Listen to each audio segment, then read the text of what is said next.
Hello guys, welcome back. मैं हूं कैलाश और आपका प्रकार टेक में बहुत बहुत स्वागत है। दोस्तों, फार्मा रिलेटेड, कंप्लायंस रिलेटेड और कैलिब्रेशन वैलिडेशन रिलेटेड और भी बहुत सारी जानकारी अगर आप हासिल करना चाहते हो, सीखना चाहते हो, तो मुझे ऐसा लगता है कि ये चैनल आपके लिए है। आज का जो टॉपिक है वो तो बहुत ही बढ़िया टॉपिक है, लेकिन फिर भी अगर आप इस चैनल पर नए हो और आप बहुत सारी चीजें सीखना चाहते हो, तो मैं आपसे रिक्वेस्ट करूंगा कि आप चैनल को सब्सक्राइब कर लो, वीडियो को लाइक करते रहो। और दूसरी बात, अगर आप मेरे यूट्यूब चैनल पे कम्युनिटी टैब पे जाते हो तो वहां पे आपको सीएसवी रिलेटेड बहुत सारे क्वेश्चंस देखने को मिलेंगे। और वो जो क्वेश्चंस है, आप उसको चार आंसर्स उसके दिए गए हैं, उसमें से आपको एक आंसर चूज करना है, वहां पे वोट करना है। वहां से आपका जो नॉलेज है, कौन कौन से क्वेश्चंस इंटरव्यू में पूछे जाते हैं, वो सारे क्वेश्चंस आपको वहां पे मिलेंगे धीरे धीरे। तो आप वहां पे जाइए, वहां पे जो क्वेश्चंस है उसको वोटिंग कीजिए और आपका नॉलेज बढ़ाइए। वैसे तो मैंने सीएसवी रिलेटेड बहुत सारे वीडियोस में चैनल पे डालते रहता हूं। तो मेरा नाम है कैलाश और आज का जो वीडियो है, why most people fail in CSV jobs. अभी सीएसवी जॉब में मोस्ट ऑफ द पीपल क्यों फेल होते हैं, इस पे आज हम डिस्कस करने वाले हैं। एंड मैं ये प्रेजेंट कर रहा हूं on behalf of Ranukail instrumentation OPC private limited, जो कैलिब्रेशन और टेम्परेचर मैपिंग सर्विसेज और कंप्यूटराइज सिस्टम वैलिडेशन जो एक्टिविटीज है उसके लिए काम करती है। ठीक है। तो सीएसवी एक ऐसा फील्ड है, सीएसवी जो है एक ऐसा फील्ड है जहां लोग कम से कम 1 साल और मैक्सिमम 10 साल का एक्सपीरियंस रखते हैं, फिर भी ऑडिट के सामने ब्लैंक हो जाते हैं, उनको कुछ बोलने को नहीं होता है। और आज इसी चीज पे हम डिस्कस करने वाले हैं। Most of the people think CSV का मतलब होता है डॉक्यूमेंट बनाना, प्रोटोकॉल लिखना, रिपोर्ट साइन करवाना। अगर आप भी ये सोच रहे हो या सोचते हो, तो ये वीडियो आपके लिए बहुत ही अनकंफर्टेबल होने वाला है, क्योंकि सीएसवी डॉक्यूमेंटेशन का काम नहीं है। ठीक है। आप ये पहले आपके दिमाग से निकाल दीजिए कि ये डॉक्यूमेंटेशन का काम है। सीएसवी थिंकिंग का काम है, सोचने का काम है, आपका दिमाग लगाने का काम है। सोचिए, आप एक एग्जांपल सोचिए, अगर आपके यहाँ पे ऑडिट चल रहा है, ऑडिट चल रहा है और ऑडिटर सिर्फ एक क्वेश्चन पूछता है। आप देखिए, सुनिए, क्वेश्चन सुनिए।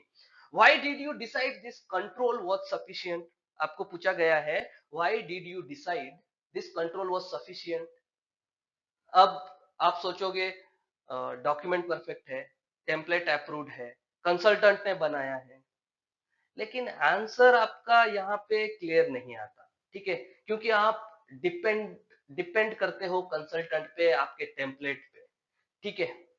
मैंने सीएसवी में एक चीज बार बार देखी है, मैं नोट नोट किया है मैंने, कि लोग फेल इसलिए नहीं होते हैं क्योंकि सीएसवी डिफिकल्ट है।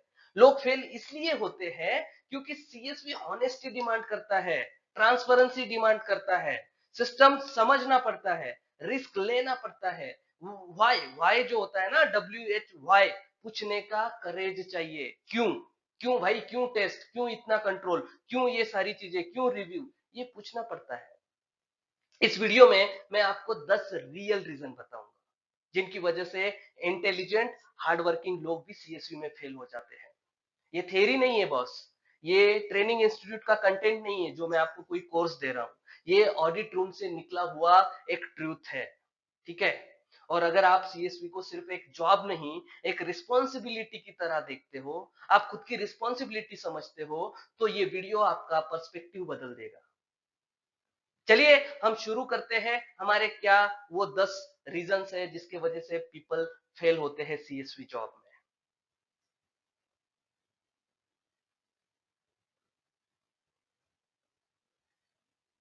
दोस्तों, अभी तक भी आपने अगर चैनल को सब्सक्राइब नहीं किया है, इतना बताने के बाद में, तो भाई मेरे को जो है आपके यहाँ से जो एनर्जी मिलती है ना, वो मिलना बंद हो गई है। आप चैनल को सब्सक्राइब करिए एक बार। अगर आप चैनल को सब्सक्राइब कर लेने का करोगे और लाइक करोगे, कमेंट करोगे, तो मुझे ऐसा एनर्जी आएगा आपको बताने में। ठीक है। चलिए हम अपने 10 पॉइंट देख लेते हैं जो आज हम इस वीडियो में डिस्कस करेंगे, कि कौन कौन से 10 पॉइंट है जो आपको या आपके कलीग्स को या फिर सीएसवी प्रोफेशनल्स को फेल कर देते हैं उनके जॉब में। सबसे पहला रहेगा, वो लोग सोचते हैं कि सीएसवी का मतलब डॉक्यूमेंटेशन होता है। वो लोग सोचते हैं कि सीएसवी का मतलब डॉक्यूमेंटेशन होता है, no understanding of the system life cycle. अब इन लोगों को सिस्टम लाइफ साइकिल क्या है ये प्रॉपरली अंडरस्टैंड नहीं होता है। उनको उनकी understanding CSV system life cycle के लिए जो सिस्टम लाइफ साइकिल है उनको प्रॉपरली पता नहीं होता है। इस पे भी हम डिस्कस करेंगे। Then fear of asking why, जो मैंने मेरा इंट्रोडक्शन जब मैं आपको दे रहा था शुरुआत में, तो मैंने आपको बताया था कि भाई क्यों पूछने की ताकत चाहिए, उसके लिए डर नहीं लगना चाहिए। आप कैसे पूछ रहे हो व्हाई, क्यों भाई, क्यों क्यों क्यों इतना कंट्रोल, क्यों ये टेस्ट करना है, क्यों ये डॉक्यूमेंट बनाना है, एक सीएसवी प्रोफेशनल को क्यों पूछना चाहिए, इस पे भी हम डिस्कस करेंगे। And zero risk based mindset, zero risk based mindset मतलब आपके पास रिस्क बेस्ड माइंडसेट नहीं है। लोग जो फेल होते हैं उनके पास रिस्क बेस्ड मतलब क्या, रिस्क बेस्ड मतलब जिनके पास रिस्क, जो हम रिस्क बेस्ड अप्रोच बोलते हैं ना, वो उनके पास नहीं होता है, उनके पास वो सोचने की ताकत नहीं होती है। तो उस पे भी हम डिस्कस करेंगे। Poor understanding of data integrity, भाई ये विषय तो, ये सब्जेक्ट और ये विषय बहुत बड़ा होता है। ठीक है, डेटा इंटीग्रिटी जो फार्मा में काम कर रहा है 2 साल से 5 साल से, फिर भी उसको अगर डेटा इंटीग्रिटी समझ में नहीं आया है तो फिर वो क्या ही काम कर रहा है। लेकिन फिर भी हम ये पुअर अंडरस्टैंडिंग क्यों होती है, मतलब क्या करना चाहिए इन लोगों ने, इस पे डिस्कस करेंगे। एंड देन इसके बाद में जो पॉइंट आएगा वो है over dependence on templates and consultant. भाई जब सारी चीजें टेम्पलेट और कंसल्टेंट पे है तो सीएससी प्रोफेशनल और इंजीनियर्स की जरूरत क्या है। ठीक है, उनको भी तो पता होना है, सिर्फ कॉपी पेस्ट करने से काम नहीं चलेगा। तो इस पे भी बात करेंगे। And no business and GMP understanding, अब तुम फार्मा में पेशेंट हेल्थ के लिए, प्रोडक्ट क्वालिटी के लिए, डेटा इंटीग्रिटी के लिए काम कर रहे हो और ये आपको पता नहीं है, तो फिर मतलब कैसे आप जीएमपी प्लांट में काम कर सकते हो। तो ये भी हम डिस्कस करेंगे। वीक कम्युनिकेशन स्किल, भाई वीक कम्युनिकेशन स्किल क्या होता है, इस पे भी हम डिस्कस करेंगे कि भाई वो आईटी से बात नहीं कर पा रहा है, वो ऑडिटर को एक्सप्लेन नहीं कर पा रहा है, वो अपने क्रॉस फंक्शनल टीम को पूछ नहीं पा रहा है, बता नहीं पा रहा है, एग्जैक्टली उसे पता है क्या करना है, लेकिन वो उसका कम्युनिकेशन वीक है, उसकी वजह से लोग फेल हो जाते हैं। And then treating CSV as a job not responsibility. अब भाई देखो, आप ठीक है, आप जॉब कर रहे हो, आप उसको जॉब ट्रीट कर रहे हो, लेकिन जब तक आप उसको एज अ रिस्पॉन्सिबिलिटी नहीं करोगे, जब तक आप उसको एज अ जॉब ट्रीट करते रहोगे, आप उसमें कुछ नहीं सीखोगे, आपको उसमें सक्सेस नहीं मिलेगा। तो वो भी एक देखेंगे। And they stop learning after getting the jobs, ये सबसे बड़ा पॉइंट है दोस्तों। लास्ट में जब हम इस पे डिस्कस करेंगे ना, they stop learning after getting the job, इसमें यहाँ पे मैं थोड़ा आपको कुछ ऐसी चीजें डिस्कस करेंगे हम लोग जो एक एक टाइप की मोटिवेशनल चीज होती है। They stop learning after getting the jobs, job मिलने के बाद में आप लर्निंग करना, आप कुछ पढ़ना, इंफॉर्मेशन गैदर करना, गाइडलाइंस पढ़ना, गाइडलाइंस जो अपडेटेड हो रही है उसके साथ में अपडेटेड रहना, ये छोड़ दोगे तो फिर जो सीएसवी है उसमें आप नहीं टिक पाओगे। तो इस पे भी हम डिस्कस करेंगे। तो दोस्तों ये जो 10 पॉइंट है, इसके लिए हमने 10 स्लाइड्स बनाई हुई है और 10 स्लाइड्स पे हम डिस्कस करने वाले हैं। तो ये 10 पॉइंट हम डिस्कस करेंगे गाइस, और आपको एक एक करके मैं प्रॉपरली बताने वाला हूँ।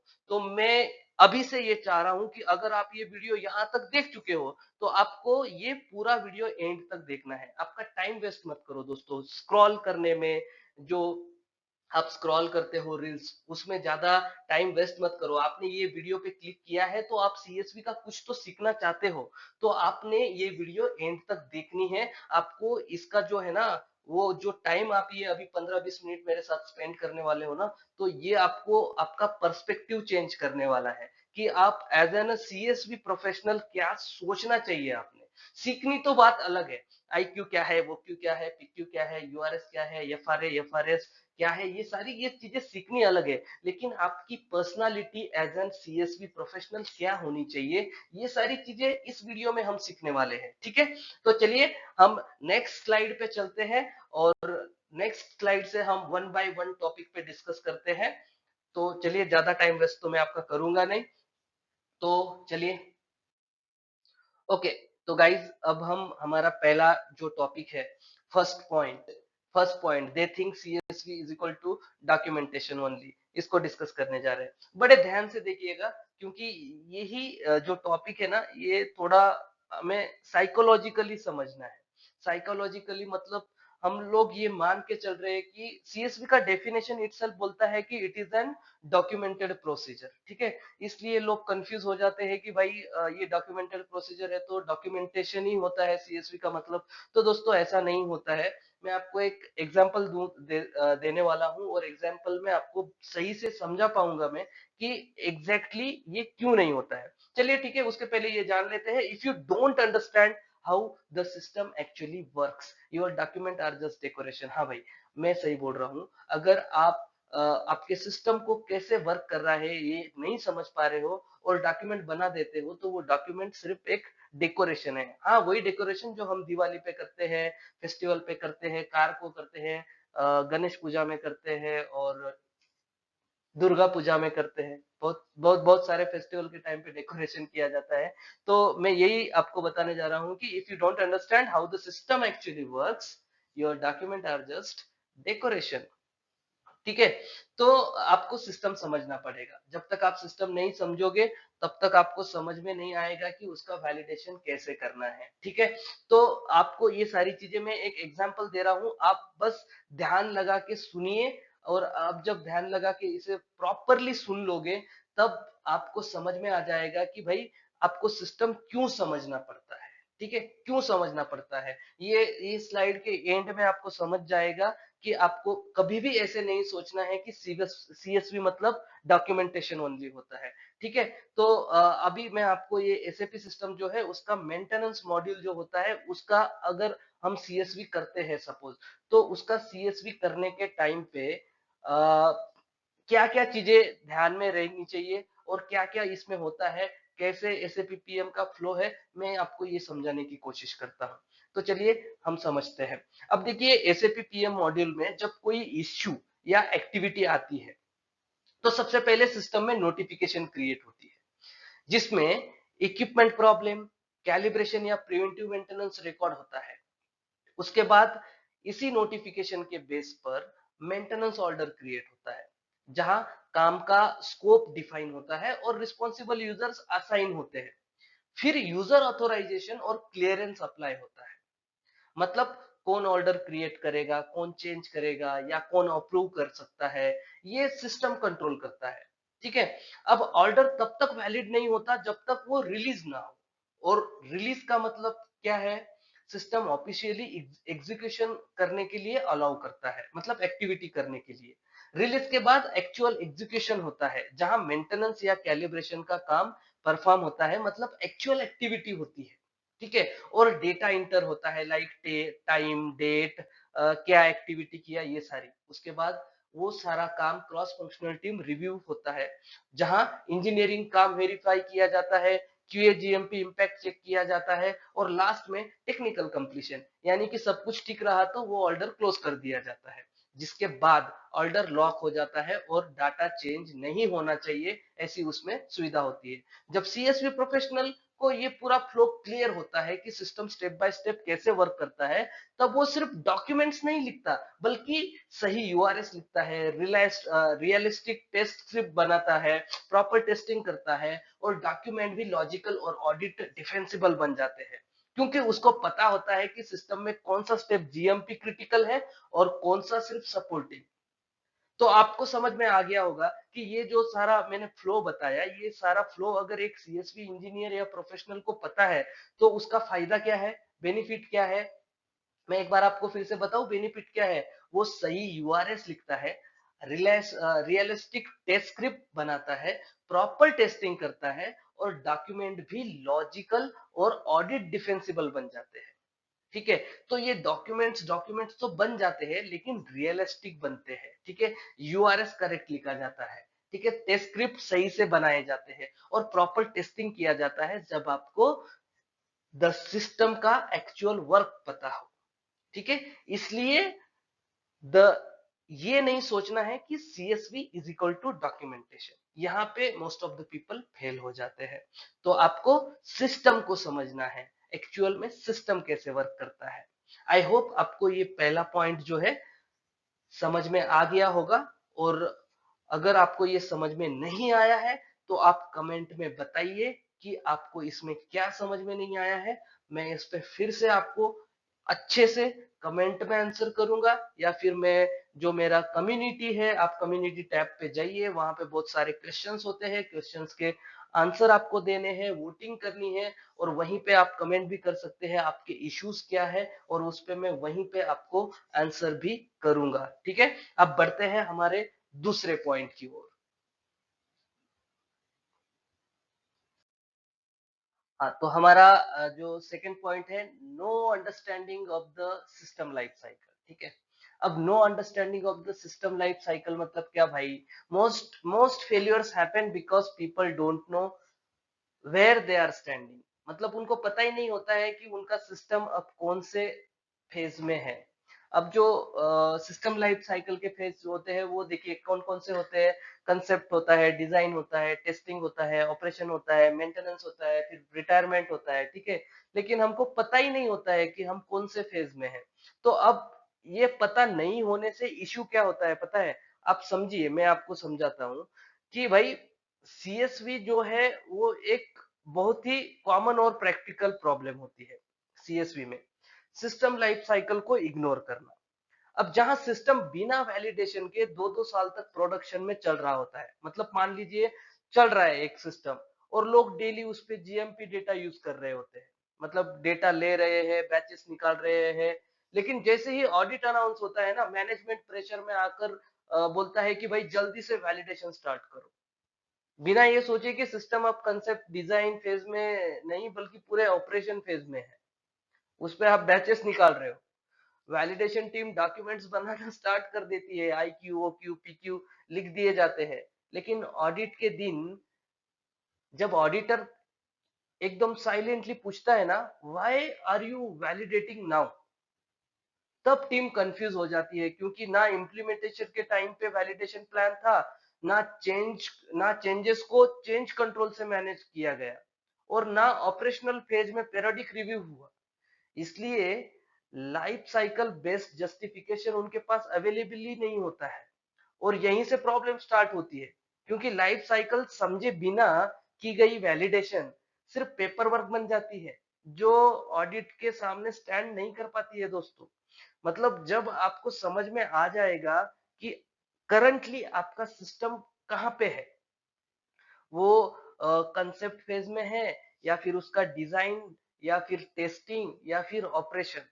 ठीक है, अब जो कंसेप्ट और डिजाइन है यहाँ तक तो कुछ नहीं, लेकिन टेस्टिंग में जो होता है तो हम आई क्यू ओ क्यू पी क्यू सारे परफॉर्म करते हैं, फिर वो बाद में पूरा रिलीज होने के बाद में सिस्टम ऑपरेशन फेज में चला जाता है। ड्यूरिंग ऑपरेशन अगर कुछ इश्यूज आ रहे हैं, पेरियोडिक रिव्यू हो रहा है, तो और कुछ चेंजेस है तो change control management, deviation management, हम वहाँ पे उसके हिसाब से सारे चेंजेस या फिर जो भी नई कुछ एडिशन या डिलीशन होती है तो करते हैं। और अगर सिस्टम सपोर्ट नहीं कर रहा है, या फिर उसको ओईएम का सपोर्ट नहीं मिल रहा है, तो रिटायर कर देते हैं, अगर वो उसका एज हो गया है या फिर सपोर्ट नहीं कर रहा है हमारे ऑपरेशन को। तो ये सारे फेजेस होते हैं, लेकिन वो हमको पता होना चाहिए कि एग्जैक्टली वो कौन से फेज में है, और वहां पे हम क्या एक्टिविटी कर सकते हैं। अब जब ये अभी मैंने जो आपको एग्जांपल बताया उसमें देखिए कि सिस्टम ऑलरेडी 2 साल से यूज हो रहा है, उस पे सारी बैचेस निकल रही है, जीएमपी के लिए हम बैचेस निकाल के डेटा उसका स्टोर कर रहे हैं, और जैसे ही ऑडिट आता है और रिव्यू में पता चलता है कि ये सिस्टम का तो वैलिडेशन हुआ ही नहीं है, सीएसवी तो हुआ ही नहीं है, तो फिर हम प्रेशर में आके सीएसवी स्टार्ट कर देते हैं। लेकिन हम ये नहीं सोचते कि सिस्टम ऑलरेडी ऑपरेशन फेज में है, कैसे उसका सीएसवी कर दिया जाएगा, उसको कुछ चेंज कंट्रोल चाहिए, डेविएशन चाहिए, या फिर जो भी उसको उसके रिलेटेड क्वालिटी मैनेजमेंट सिस्टम का डॉक्यूमेंट है वो चाहिए, तब जाके हम उसको एड्रेस करके उसका पूरा रिस्क असेसमेंट करके फिर उसका सीएसवी कर सकते हैं। तो इसके लिए हमें सिस्टम लाइफ साइकिल पता होना, अंडरस्टैंडिंग होना बहुत ही जरूरी है। तो मैंने मेरे हिसाब से कोशिश की है आपको समझाने की कि भाई सिस्टम लाइफ साइकिल क्यों जरूरी है। अगर आपको ये सिस्टम लाइफ साइकिल क्यों जरूरी है ये टॉपिक पसंद आया है, तो चैनल को सब्सक्राइब कीजिए, लाइक कीजिए उसको। जो मैं आपको इतना मेहनत करके जो बता रहा हूँ ना, वो इसलिए बता रहा हूँ कि आप भी समझ पाए, और अगर आप कुछ बेटर अच्छा जानते हैं तो आप कमेंट में बताएं, कि उसकी वजह से सारे जो यहाँ पे हमारे कम्युनिटी में जो ज्वाइन जो लोग हैं वो उनको भी उसका नॉलेज मिले, मुझे भी उसमें सीखने को मिले, और आपकी भी अंडरस्टैंडिंग और मेरी भी अंडरस्टैंडिंग अच्छे से हो। ठीक है, अगर आपको समझ में आ गया है तो आप लाइक कीजिए, कमेंट कीजिए, आपके कुछ क्वेश्चंस है तो कम्युनिटी में जाके वहां पे कमेंट कीजिए कि ये प्रॉब्लम्स है, लाइफ साइकिल पता, मतलब उसके एडवांटेजेस क्या है, डिसएडवांटेजेस क्या है, आपको अगर कुछ बेटर है, आपका एक्सपीरियंस अच्छा है तो आप बताइए। ठीक है, थैंक यू सो मच। चलिए नेक्स्ट पॉइंट डिस्कस करते हैं, और हमारा जो नेक्स्ट पॉइंट है वो हम स्टार्ट कर रहे हैं, तो चलिए स्टार्ट करते हैं।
तो भाई आ गए हम नेक्स्ट पॉइंट पे, जीरो रिस्क बेस्ड माइंडसेट। अब जीरो रिस्क बेस्ड माइंडसेट क्या ट्रीट करते हैं हम लोग? एक्सेल को ईआरपी मान लेते हैं फॉर एग्जांपल, ठीक है, मतलब एक्सेल को जो स्टडी करना है वही ईआरपी को करते हैं, या फिर जो ईआरपी को करते हैं वही एक्सेल को करते हैं। क्रिटिकल सिस्टम और नॉन क्रिटिकल सिस्टम में कुछ डिफरेंस नहीं होता है। Same depth, same effort, same documents चलते हैं हर जगह पे, ठीक है। रेगुलेटर्स क्या एक्सपेक्ट करते हैं पता है? More control where patient risk is high, ठीक है। सबसे एक जरूरी बात मैं आपको बता दूं यहाँ पे, जीरो रिस्क बेस्ड माइंडसेट की जब हम बात करते हैं, उसमें सबसे मेन चीज क्या है पता है? Less burden where risk is low. अगर आपकी रिस्क लो है तो आपको बर्डन नहीं लेना चाहिए। और दूसरी चीज मैं और एक बता दूं, आप ये देखिए जरा, इफ यू डोंट अंडरस्टैंड गैम 5 risk based approach, you will fail sooner और लेटर। मतलब इसका मतलब है गैम 5 रिस्क बेस्ड अप्रोच जो है, वो अगर आप नहीं समझते हो तो आज नहीं तो कल आपको फेल होना ही है, ठीक है। ये जो है कंप्यूटराइज सिस्टम वैलिडेशन का हार्ट है, हार्ट, ठीक है। तो एक मैं आपको कोशिश करता हूं कि भाई, समझाने के लिए मैं कोशिश कर रहा हूं कि सीएसवी में एक एक बहुत कॉमन फेलियर होता है जीरो रिस्क बेस्ड माइंडसेट, जहां लोग हर सिस्टम को सेम नजर से देखते हैं। एग्जाम्पल के लिए, एक एक सिंपल एक्सेल सीट जो सिर्फ कैलकुलेशन सपोर्ट के लिए यूज होती है, उसको भी लोग ईआरपी जैसे ट्रीट करते हैं और उस पे same IQ OQ PQ apply कर देते हैं, जैसे एसएपी या कोर मैन्युफैक्चरिंग सिस्टम के लिए होते हैं, बिना ये सोचे कि एक्सेल का रोल सिर्फ सपोर्टिंग है और वो बैच रिलीज या जीएमपी डिसीजन कंट्रोल नहीं करता है। जब ऑडिट में ऑडिटर पूछता है what patient risk justified this level of validation, तब टीम के पास कोई क्लियर आंसर नहीं होता, क्योंकि वैलिडेशन इफोर्ट रिस्क के बेस पे डिसाइड ही नहीं किया गया होता। जबकि रेगुलेटर ये एक्सपेक्ट करता है कि जहां पेशेंट रिस्क ज्यादा हो वहां कंट्रोल्स ज्यादा होना चाहिए, और जहां रिस्क कम हो वहां अननेसेसरी डॉक्यूमेंटेशन का क्या मतलब है? क्यों वो इतना सारा बर्डन होना चाहिए वहां पे? इसलिए जब रिस्क बेस्ड अप्रोच समझ में नहीं आता तो वैलिडेशन ओवर इंजीनियर्ड भी हो जाती है और ऑडिट डिफेंसिबल नहीं रहता है। आपको समझ में आ रहा है मैं क्या बोल रहा हूँ? तो एक्सेल के लिए जरूरी नहीं है कि भाई वो आईक्यू ओक्यू पीक्यू सारे सब करने के लिए। अब जो कोर सिस्टम है, ईआरपी है, एसएपी है, लिम्स है, ईएमएस बीएमएस है, वहां पे ठीक है। अब क्रिटिकल सिस्टम क्रिटिकल होता है, नॉन क्रिटिकल सिस्टम का अगर तुम्हारा प्रोडक्ट सेफ्टी पे या फिर पेशेंट सेफ्टी पे या फिर प्रोडक्ट क्वालिटी पे अगर कुछ इम्पैक्ट नहीं है, डेटा इंटीग्रिटी पे इम्पैक्ट नहीं है, तो फिर वो नॉन क्रिटिकल सिस्टम के लिए इतना बड़ा वैलिडेशन करने की क्या जरूरत है भाई? और same depth, same effort, same documents ऐसा नहीं हो सकता है। क्रिटिकल के लिए अलग डेप्थ में जाना पड़ेगा, नॉन क्रिटिकल के लिए अलग डेप्थ लगेगी, अलग एफर्ट्स लगेंगे, अलग डॉक्यूमेंट्स हमें बनाने होंगे। तो रेगुलेटर्स जो एक्सपेक्ट करते हैं वो more control where patient risk is high. अब पेशेंट रिस्क हाई है, अब कोल्ड रूम में अगर टेम्परेचर, जहाँ पे स्टेबिलिटी स्टडी चल रहा है, स्टेबिलिटी का मटेरियल रखा हुआ है, सैंपल्स रखा हुआ है, वहां पे अगर कुछ इश्यू है भाई, तो वहां पे ऑब्वियस रिस्क हाई रहेगा, ठीक है।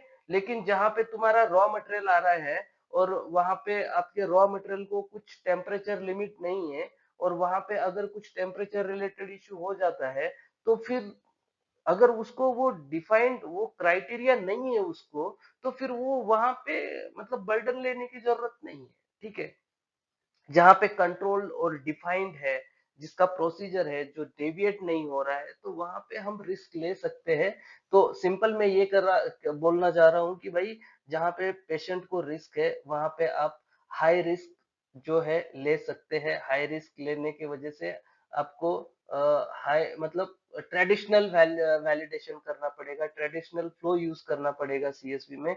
लेकिन जहां पे लो रिस्क है वहां पे आपको इतना ज्यादा बर्डन लेने की जरूरत नहीं होती है। तो जीरो रिस्क बेस्ड माइंडसेट जो है आपको समझ में आ गया होगा। अगर आपको समझ में नहीं आया है तो आप कमेंट कीजिए, ये लाइन एक बार फिर से पढ़ लीजिए कि इफ यू डोंट अंडरस्टैंड गैम 5 risk based approach, you will fail sooner और लेटर। आज नहीं तो कल आप फेल हो जाओगे अगर आपको गेम 5 रिस्क बेस्ड अप्रोच नहीं पता है। ठीक है, और हर चीज पे जो मैं यहाँ पे बता रहा हूँ, हर चीज पे चैनल पे मेरे अलग अलग वीडियोस हैं, आप जाके देखिए, समझिए, सीखिए। आपको कुछ भी प्रॉब्लम आता है तो कम्युनिटी में आके आप कमेंट कर दीजिए, आपके कमेंट को 101% आंसर किया जाएगा, हर प्रॉब्लम को।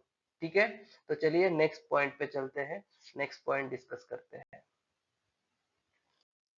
चलिए guys, next topic, poor understanding of data integrity. Itself हमें बता रहा है कि आपको डेटा इंटीग्रिटी नहीं पता है, सॉरी आपको नहीं, जो पीपल फेल हो जाते हैं, most of the people in CSV, उनको डेटा इंटीग्रिटी पता नहीं होती है। और डेटा इंटीग्रिटी का मतलब क्या है उनको पता नहीं होता है, डेटा इंटीग्रिटी मेंटेन कैसे करते हैं उनको पता नहीं है। अब देखिए बहुत सारे लोग, उनको अल्कोवा का मतलब ही पता नहीं होता है। अल्कोवा क्या है, मतलब ये जो होता है एट्रीब्यूटेबल, लीजिबल, कंटेम्पेरेनियस, ओरिजिनल, एक्यूरेट, और प्लस में भी जो 4 ऑप्शन है जिनको पता नहीं होते हैं, वो लोग देखिए डेटा इंटीग्रिटी का जो कंसेप्ट है समझ नहीं पाएंगे, उनको अल्कोआ प्लस समझना पड़ेगा।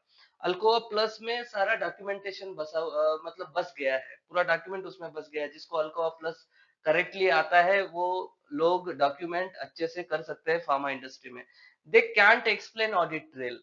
ठीक है, वो ऑडिट ट्रेल को कैसे आता है, ऑडिट ट्रेल में क्या होता है, ऑडिट ट्रेल में कौन कौन सी चीजें कैप्चर होती है, क्यों होती है, जैसे कि टाइम स्टैम्प, किसने लॉगिन किया है, कौन प्रिंट ले रहा है, क्या रीजन था, उसका रिस्पॉन्सिबिलिटी क्या है, वो सारी चीजें ऑडिट ट्रेल में कैप्चर होती है।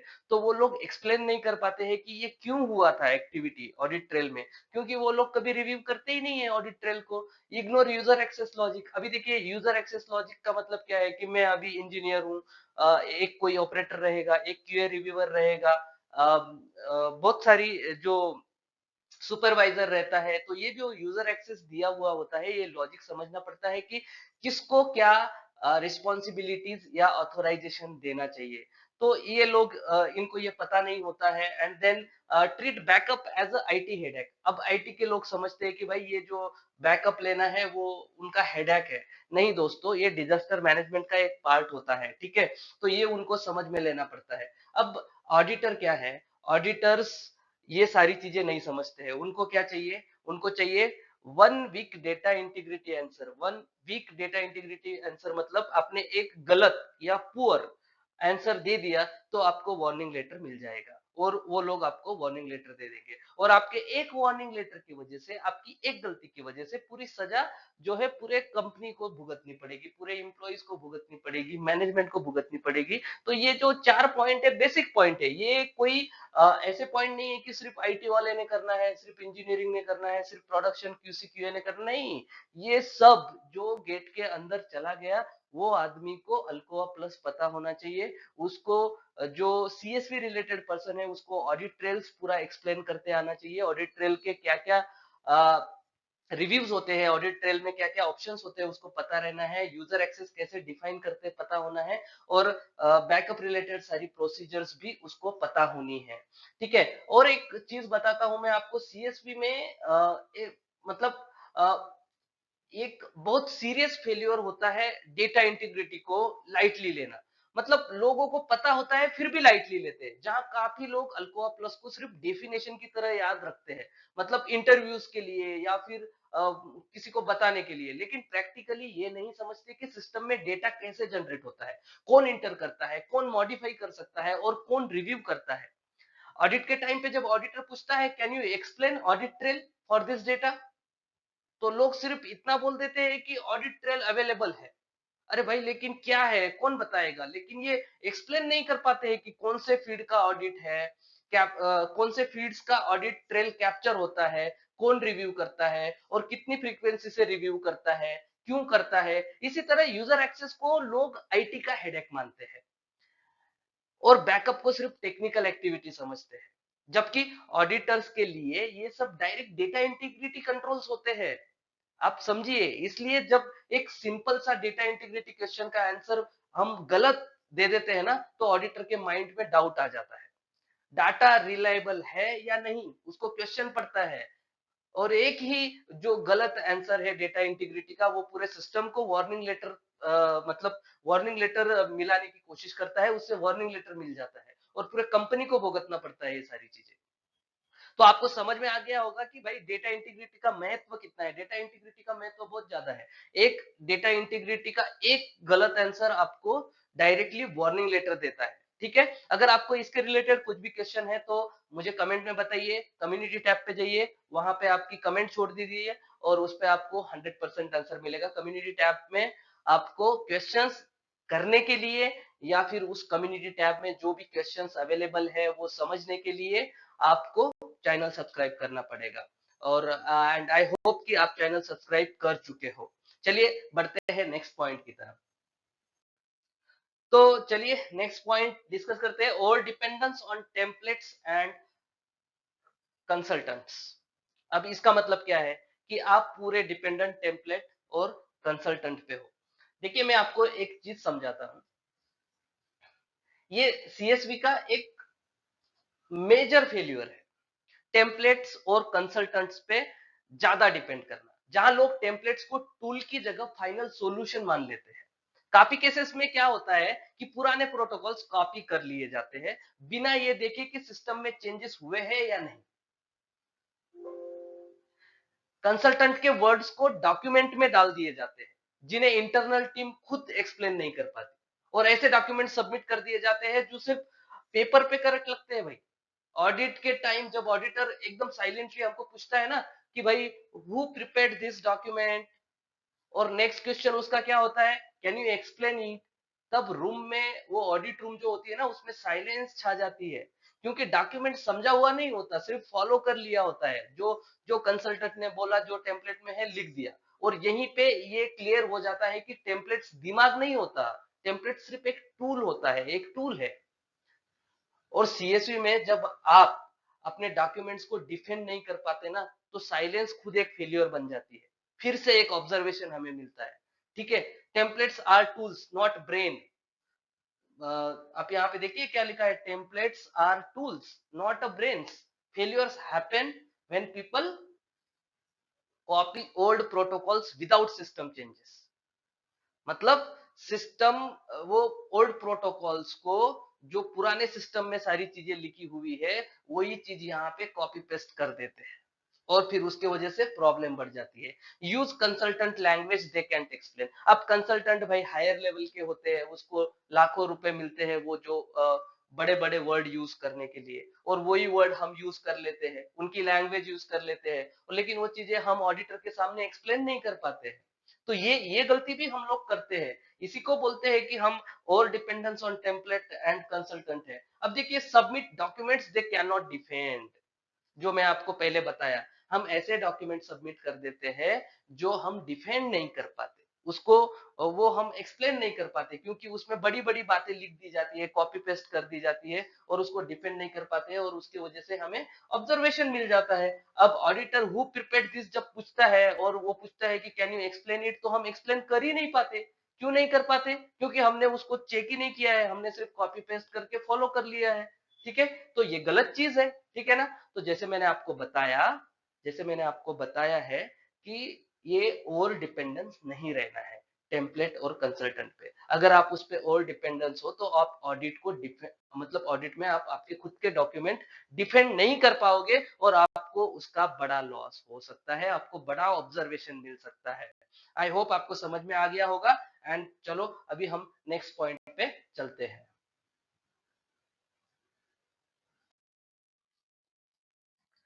तो भाई चलिए next topic, no business and GMP understanding. ठीक है, अब इसमें देखिए, CSV doesn't live in isolation if you don't understand GMP process, manufacturing flow, QC data flow, regulatory impacts, you will never design meaningful validation. कब? जब CSV doesn't live in isolation. if you don't understand GMP processes, manufacturing flow, QC data flow, regulatory impact, you, अब ये चीज आपको नहीं आती है तो you will never design meaningful validation। ठीक है, अब देखिए सीएसवी कभी भी आइसोलेशन में काम नहीं करता। और यहीं पे मैक्सिमम लोग फेल होते हैं, क्योंकि उन्हें सिर्फ सिस्टम वैलिडेट करना आता है, पर ये समझ नहीं होता कि सिस्टम एक्चुअल बिजनेस और जीएमपी प्रोसेस में कैसे यूज हो रहा है। ठीक है, अगर आपको मैन्युफैक्चरिंग फ्लो नहीं पता, क्यूसी डेटा कैसे जनरेट होता है ये क्लियर नहीं है, जीएमपी प्रोसेस का इंपैक्ट समझ नहीं आता, और ये अवेयरनेस नहीं है कि रेगुलेटरी पॉइंट ऑफ व्यू से एक रिकॉर्ड का क्या इंपॉर्टेंस है, तो आप चाहे कितनी भी डॉक्यूमेंट बना लो, कितनी भी, वैलिडेशन मीनिंगफुल नहीं होती। ऐसे केसेस में टेस्टिंग सिर्फ चेक बॉक्स बन जाती है भाई, रिस्क गलत आइडेंटिफाई होते हैं, और कंट्रोल सिलेक्शन रियल प्रोसेस को प्रोटेक्ट नहीं करता, क्योंकि आप सिस्टम को नहीं, सिर्फ डॉक्यूमेंट को वैलिडेट कर रहे होते हैं, तनादन डॉक्यूमेंट लिख रहे होते हैं, और जब बिजनेस और जीएमपी का कनेक्शन क्लियर नहीं होता ना, तब सीएसवी सिर्फ पेपर वर्क बनकर रह जाता है, कंप्लायंस नहीं। इसलिए बिजनेस और जीएमपी अंडरस्टैंडिंग दोनों चाहिए। अगर आपको इस टॉपिक पे कुछ डाउट है तो आप कमेंट कीजिए, वीडियो को लाइक कीजिए, चैनल को सब्सक्राइब कीजिए। तब तक हम बढ़ते हैं हमारे नेक्स्ट पॉइंट की तरफ। अब हमारा अगला पॉइंट है weak communication skills. Weak communication skills मतलब many CSV folks knows things but can't explain. अब भाई ये सबके साथ होता है, मतलब ये हमारे हर एक प्रोफेशन में, हर एक जगह पे, हर जॉब में लोग बोलते हैं कि भाई आपका अगर कम्युनिकेशन ठीक नहीं है तो फिर आपको मतलब लीडिंग पोजीशन पे आप काम नहीं कर पाओगे। ठीक है, आप अपनी खुद की चीजें अगर एक्सप्लेन नहीं कर पाते हो तो फिर मतलब आपका जो एक्सपीरियंस है वो मीनिंगलेस है, ऐसा बहुत जगह पे होता है। लेकिन सीएसवी में इसका मीनिंग ये नहीं है गाइस। सीएसवी में देखिए, अगर आप क्यूए से प्रॉपरली, क्यूए को प्रॉपर जो है एक्सप्लेन नहीं कर पा रहे हो आपकी चीजें, आईटी को प्रॉपर क्लियर नहीं कर पा रहे हो, ऑडिटर्स को प्रॉपरली क्लियर नहीं कर पा रहे हो, तो जो आपका सीएसवी सक्सेस है, वो सीएसवी सक्सेस कैसे आता है? क्लैरिटी, कॉन्फिडेंस और लॉजिकल आंसर से आता है। तो अगर ये तीनों चीज अगर आप एक्सप्लेन नहीं कर पा रहे हो क्यूए को, आईटी को या फिर ऑडिटर्स को, तो आपको सक्सेस नहीं मिलने वाली है। ठीक है, अब ये कम्युनिकेशन का मतलब ये थोड़ी होता है कि आपको अच्छी इंग्लिश बोलना आना चाहिए। ठीक है, मतलब बहुत लोग सोच रहे होंगे, अभी मुझे पता है कि बहुत लोग सोच रहे होंगे कि फैंसी इंग्लिश बोलना चाहिए, तब जाके आपको जो है मतलब आप अच्छे कम्युनिकेट कर पाओगे। नहीं, आपकी वोकेबलरी कोई चेक नहीं करता है। देखिए, सीएसवी में जो है, सीएसवी में लोग ये गलत समझ लेते हैं कि कम्युनिकेशन का मतलब फैंसी इंग्लिश बोलना होता है, जबकि रियलिटी ये है कि सीएसवी फेलियर्स लैंग्वेज की वजह से नहीं होता, एक्सप्लेनेशन की, जो एक्सप्लेनेशन करते हैं हम, एक्सप्लेनेशन की वीकनेस की वजह से होता है।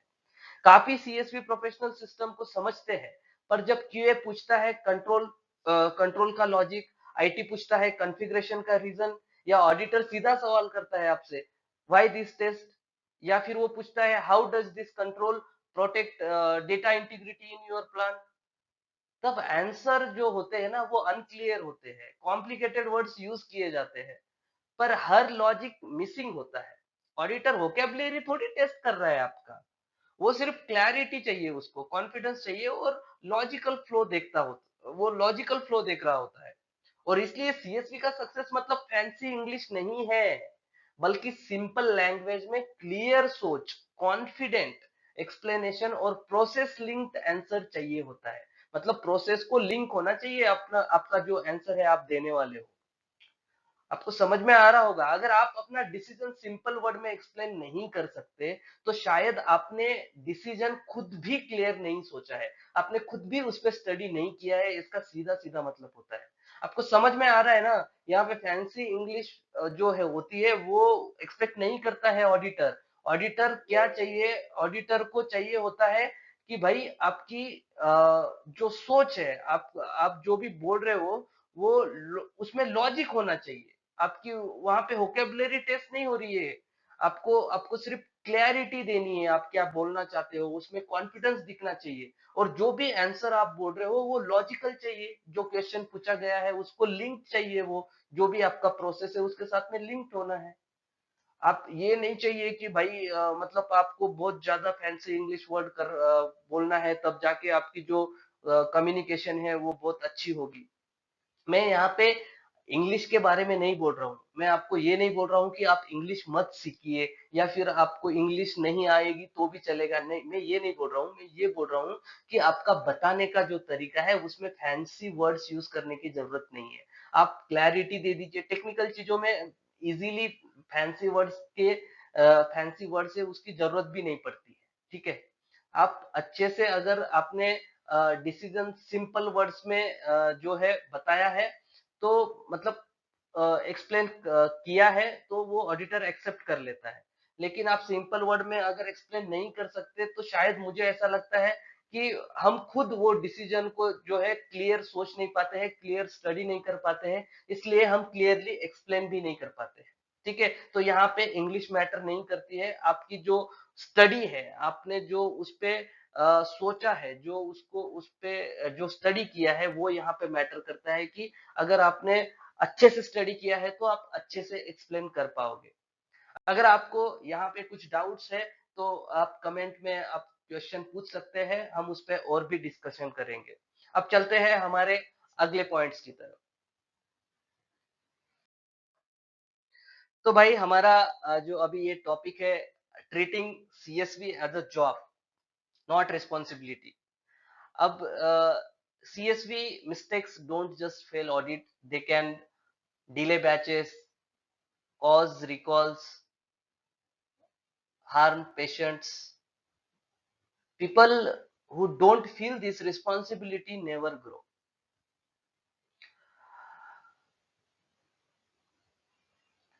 अब भाई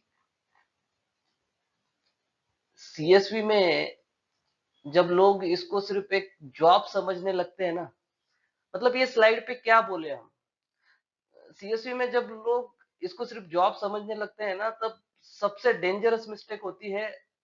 क्योंकि सीएसवी एरर सिर्फ ऑडिट फेलियर्स तक लिमिटेड नहीं रहते। एक गलत कंट्रोल, एक वीक वैलिडेशन डिसीजन या एक इग्नोर रिस्क बैच डिले कर सकता है, मार्केट रिकॉल तक लेके जा सकता है, और वर्स्ट केस में पेशेंट सेफ्टी को डायरेक्टली इंपैक्ट कर सकता है। लेकिन जब सीएसवी को सिर्फ चेकलिस्ट, डेडलाइन या कंप्लायंस टास्क लिस्ट माना जाता है ना, तब ये रिस्पॉन्सिबिलिटी का सेंस मिसिंग होता है, मिसिंग हो जाता है। और जो लोग ये फील नहीं करते हैं कि उनके डिसीजंस का रियल वर्ल्ड इंपैक्ट है, वो ना सिर्फ ऑडिट में फेल होते हैं बल्कि प्रोफेशनली भी वो कभी ग्रो नहीं कर पाते हैं। क्योंकि भाई ऑडिट एक दिन का होता है, ये इन लोगों को समझ में नहीं आता है। ऑडिट एक दिन का होता है, लेकिन पेशेंट रिस्क हर दिन की होती है, हर दिन का होता है, वो खुद पे आ सकती है, वो मेडिसिन हमारे घर के लोग ले सकते हैं, रिलेटिव ले सकते हैं, वो रियल वर्ल्ड में कहीं पे भी इम्पैक्ट कर सकता है। तो जो लोग सीएसवी को रिस्पॉन्सिबिलिटी समझ के काम नहीं करते हैं, वो सीएसवी को एज अ जॉब ट्रीट करते हैं, उनके लिए सीएसवी जॉब है नहीं। This people who don't feel this responsibility never grow, वो प्रोफेशनली भी कभी ग्रो नहीं कर सकते हैं और पर्सनली भी कभी ग्रो नहीं कर सकते हैं। ये स्लाइड पे ज्यादा बोलने के लिए कुछ है नहीं, ये खुद का रिस्पॉन्सिबिलिटी है। अगर आप सीएसवी में काम कर रहे हो स्पेशली, तो आपको एज अ रिस्पॉन्सिबल पर्सन ही सीएसवी पे काम करना पड़ेगा, ठीक है। चलिए, अगर आप कोई डिबेट करना चाहते हैं, मेरे से बात करना चाहते हैं इस सब्जेक्ट पे, तो आप कम्युनिटी टैब में जाइए यूट्यूब पे, और कम्युनिटी टैब आपके लिए खुला हुआ है, वहां पे आप कमेंट कर सकते हैं, आपके सवाल पूछ सकते हैं, और उस सवाल पे मैं डेफिनेटली आपको आंसर करूंगा कि क्या सही है और क्या गलत है, ठीक है। नेक्स्ट पॉइंट डिस्कस करते हैं, चलिए। तो गाइज फाइनली हम हमारे लास्ट टॉपिक पे पहुंच चुके हैं, they stop learning after getting the job.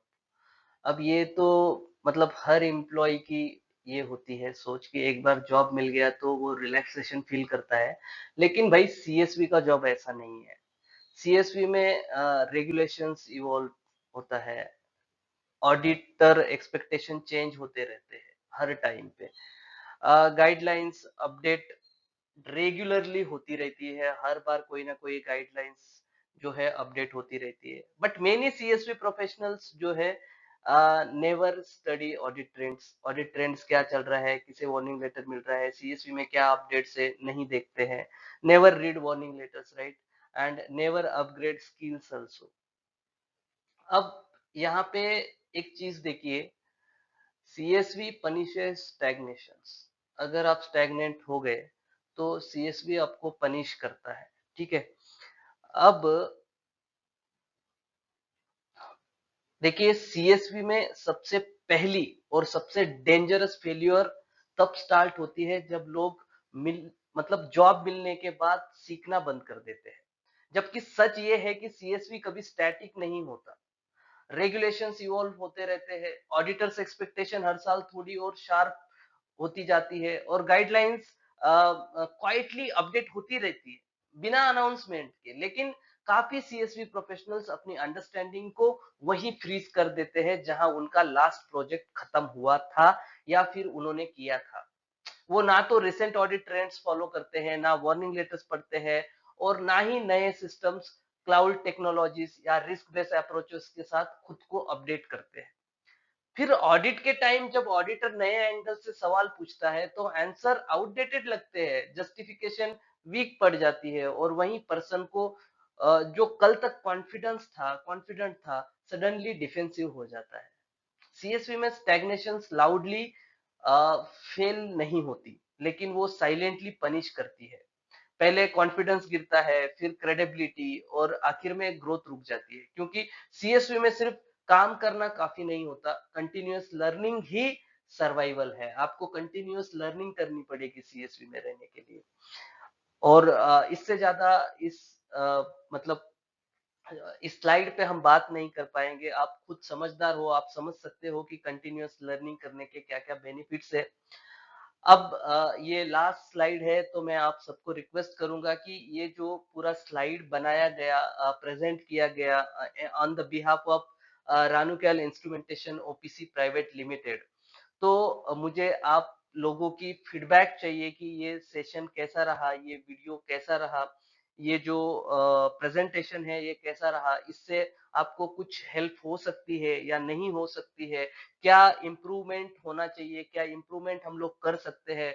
आपको कोई अलग टॉपिक पे अगर वीडियो चाहिए तो सारी चीजें जो भी आपका फीडबैक रहेगा, मैंने मेरी तरफ से पूरी कोशिश की है कि क्यों लोग फेल हो जाते हैं सीएसवी में ये आपको समझाने की। अगर यहाँ पे कुछ भी आपको डाउट्स है, कुछ भी मेरे से छूट गया है या मैं और इसको कैसे बेटर कर सकता था, ये जो भी आपके सजेशंस है वो मैं आपका सजेशंस का वेलकम करूंगा। आप कमेंट में लिखिए, आप कम्युनिटी टैब पे जाके लिखिए और आने वाले वीडियोस के लिए आप क्या चाहते हो, क्या इंप्रूवमेंट चाहते हो, वो भी आप मुझे बताइए। और जो भी आपके मन में है इस टॉपिक के बारे में वो आप मुझे कमेंट में या फिर कम्युनिटी टैब में जाके बताइए। मैं उसको डेफिनेटली पढ़ूंगा और जो मुझे कुछ चीजें अच्छी लगेगी, मेरे इंप्रूवमेंट के लिए अच्छी लगेगी, या मैं कुछ आपके लिए कुछ इंप्रूव कर सकता हूँ, वो सारी चीजें जो भी मुझे अच्छा लगेगा मैं डेफिनेटली मेरे अपकमिंग वीडियो में उसके बारे में बताऊंगा कि भाई ये इम्प्रूवमेंट की चीजें मिली थी और ये ऐसे हमने इम्प्रूव की है। हाल मैं आपके सारे कमेंट्स और सारे क्वेश्चंस को वेलकम करता हूं। आप कमेंट में बताइए और डेफिनेटली हम आने वाले सेशंस में उनके बारे में बात करेंगे। सो ये जो पूरा टॉपिक था why most people fail in CSV jobs, ये आज यहीं पे अभी खत्म हो रहा है। Thank you so much for watching this video, thank you so much for watching and joining this class. Thank you so much.